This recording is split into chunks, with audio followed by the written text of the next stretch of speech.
এই কথাটা শুধু তোমার জন্য, এটা এড়িয়ে যেও না।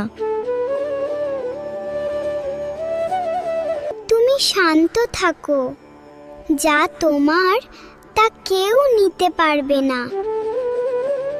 তুমি শুধু এক পা এগিয়ে আসো, আমি তোমার জন্য পুরো পথ তৈরি করে দেব।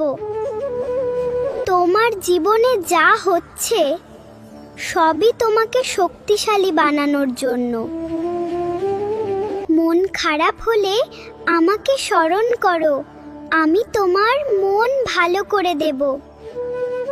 তুমি যতটা ভেঙে পড়েছো তার চেয়েও শক্তিশালী তুমি। আমি তোমার ভেতরেই আছি।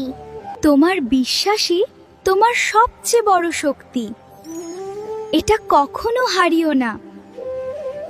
তুমি যদি আমাকে ভালোবাসো তাহলে এই ভিডিওটা সবাইকে শেয়ার করো।